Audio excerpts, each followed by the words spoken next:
Donc, dernière partie, on va voir le système d'équations à deux variables, l'une du premier degré, l'autre du second degré. Premier degré, c'est dans le fond une ligne droite, peu importe son orientation. Deuxième degré, on se rappelle, c'est une quadratique. Si je cherche la solution de ces équations-là, c'est que je dois trouver les points d'intersection. Donc, admettons, j'ai une droite qui passe ici. Bon, ben, elle va toucher deux fois. Je dois trouver les deux points par rapport à ça. Pour trouver, dans le fond, le nombre de solutions, ici, on doit trouver le nombre d'intersections du système d'équations à l'aide du signe du discriminant. On se rappelle, le discriminant, c'est votre delta dans ce qu'on utilisait avec les quadratiques. Et c'est associé à l'équation obtenue en faisant l'une des deux méthodes qu'on a vues, soit comparaison, soit substitution. Réduction, c'est possible. Par contre, c'est vraiment pas efficace. On va le faire un petit peu plus loin, là, mais ce n'est pas la meilleure méthode. La résolution d'un tel système d'équations mène généralement à résoudre une équation en fait du second degré qui a la forme ax2 plus bx plus c égale 0. Je vous rappelle la formule du discriminant qui est delta égale b2 moins 4ac. Pour savoir mon nombre de solutions, si mon discriminant est plus grand que 0, j'en ai deux solutions. S'il est égal à 0, j'ai une seule solution.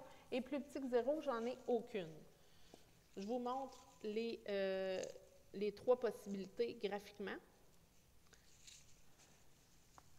Donc, si j'ai ma première équation quadratique avec une droite, j'ai deux solutions, donc les deux points d'intersection.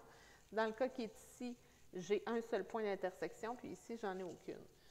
C'est avec le discriminant qu'on va pouvoir voir, savoir, sans nécessairement les mettre dans un graphique, combien il y a de solutions au système d'équations.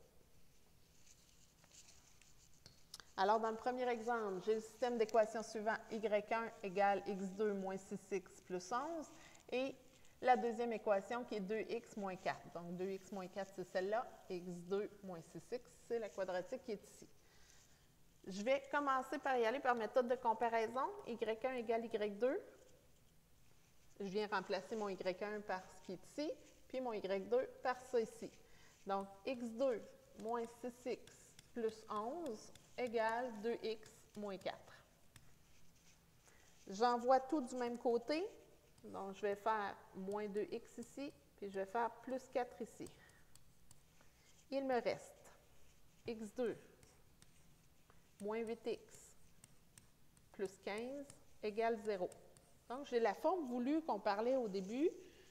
J'ai seulement des x, et puis ça ressemble à la forme qui est ici, ax2 plus bx plus c égale 0. À partir de là, je vais venir calculer mon discriminant. Donc, mon discriminant, c'est b2 moins 4ac, 4 fois a fois c, en fait. Le b, c'est le coefficient devant votre x, donc moins 8. On le met en parenthèse parce que c'est le b au complet qui est à la 2. Moins 4 fois le a c'est le coefficient devant le x, donc c'est un 1, fois le c qui est plus 15, donc 15. Si je calcule ça ici, ça me donne que mon discriminant est égal à 4, qui est plus grand que 0. S'il est plus grand que 0, c'est que j'ai deux solutions possibles. Ça fonctionne parce que j'avais bel et bien deux solutions. Les droites se croisaient au point 5, 6 et au point 3, 2. Donc, c'est une première solution.